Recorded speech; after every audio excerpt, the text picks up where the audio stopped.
Welcome to the video. In this video we'll be taking a look at this model here. This is a ready to fly quadcopter. This is something called the Unicorn 220. Now I need to say a very big thank you to gearbest.com, that's where we got this one from, and it's similar to one that we reviewed recently where it's this kind of flat all-in-one style which should make for a very robust quad.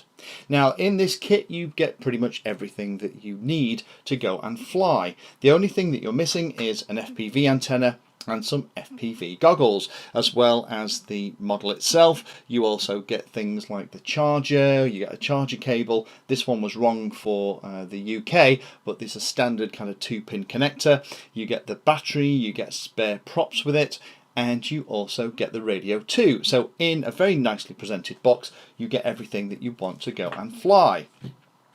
Now the radio itself is a little thin. It's very much one of those kind of entry-level radios, but it's not bad to use. The gimbals are okay, and it has a couple of main controls on here for the model itself. It's already set up and bound and configured so that you have to do very little to it. So the way it works is that you arm the quadcopter with that switch, and you use this one here to select between 3 flight modes.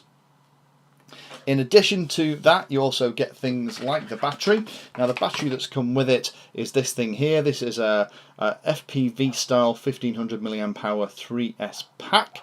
You also get the props as well. They're dowel props that come with it. Hopefully the camera's going to pick that up.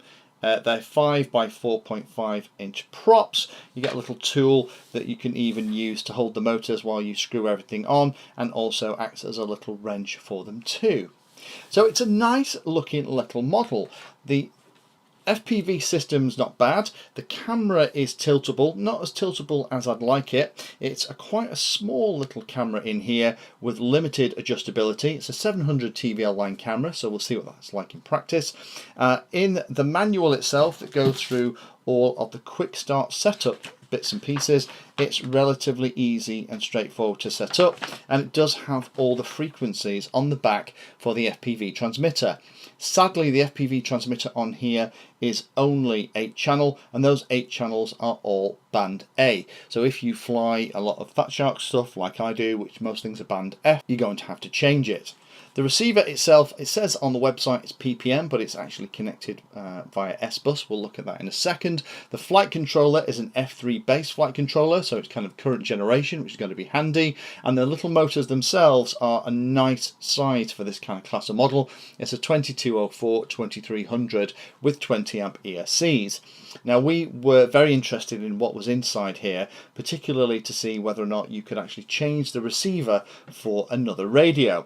And they've done a great job of fitting in industry standard components into this shell, but sadly there isn't enough room to do things like add a Taranis receiver, so it looks like unless you want to start cutting things and messing about, this is the radio that you're going to use to fly it.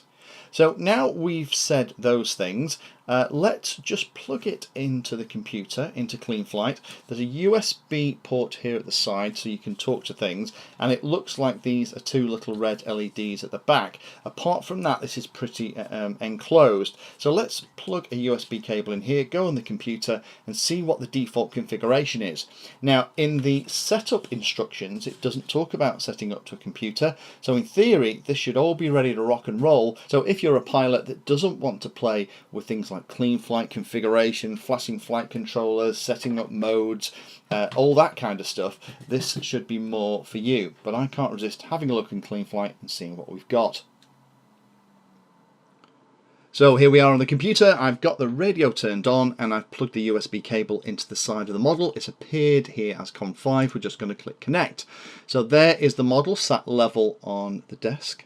That looks very promising. The flat position looks pretty spot on. It's only got a gyroscope and accelerometer set up in here. If you ever power this thing on without the radio turned on, it's going to beep like crazy, and that's just because it's kind of a lost model alarm feature, which is lovely. So have a very quick look at how this guy's configured. So UART1 and UART2 are both set for MSP, so that looks like there's an on-screen display in here as well. That's going to be interesting when we fly. And UART3 is set for serial receiver. That usually means that we are using S-Bus, which we are. Nice. Okay. So we have motor stop turned on, one shot ESC support's turned on as well, and then we have VBAT turned on, which again looks like it's something OSD related. LED strips turned on because we have those little LEDs at the back, and the black box flight recorder's turned on, but there's no data flash chip. So actually, you know what? That's probably not going to become useful. Failsafe is enabled. It's set to land rather than drop. We have auxiliary 1 set to arm. All these are set to hold, so it will just set whichever mode it was in. Personally, I would set it to angle mode, and then I would also set the arm button to disarm and have it to drop. But if you want to know more about this, have a watch of my Cleanflight failsafe video, but that's how it comes set by default. The receiver, let's check that's working. There's the throttle going from 1016 up to 1987. Yaw works, elevator works, and also aileron 2. That's fantastic. Now, the switch in the top left hand corner is the one that's the arm switch, so you can see now we are armed. And then the other position, auxiliary 2, is selecting the modes. Now these aren't exactly on 1500, but they're pretty close. Modes then, here we are, that's what we can see. So the top left hand switch takes us into arm and disarm, and then the right hand 3 position switch on the radio takes us from angle to horizon, and then fortunately not into acro mode. Acro mode would actually be like that. There we go. So now the top switch is acro. Okay, that looks pretty standard to me. Actually, that's fantastic. So let's go and pop the props on and give this guy a little fly. So now we've looked at Cleanflight, that all looks really good. I'm ready to go out and give it a bit of a test flight. One thing I would recommend is do make sure that your props are balanced. We're just going to do it with these and then pop them on each of the corners, charge the battery, and then let's go out on the field and see what this thing actually flies like and how the FPV camera performs. So it's a bright autumn day here in the UK, a lovely sunshine, so this should be a reasonable little flight. There's a little bit of breeze, but not too much at all. Now, initially taking off in angle mode here, it's very, very stable. A couple of things in the OSD that's a little bit distracting. The low voltage, for example, is flashing away, so that might be set up for 4S rather than the 3S battery that we're using that came with the kit. That 1500 milliamp hour 35C battery. It's hovering at about a third throttle, has lots and lots of power, but it's just moving around really well, really buttery. Putting it into horizon mode, yep, absolutely works fine. It allows you to kind of do little flips and rolls and move around as well. Here's a panning shot with the camera a little bit further up, and you can see even in the sunshine it's not doing too bad at all. It's not completely blowing out the sky. Would have been nice for the camera to be able to have a little bit more up tilt by default, but unfortunately it doesn't.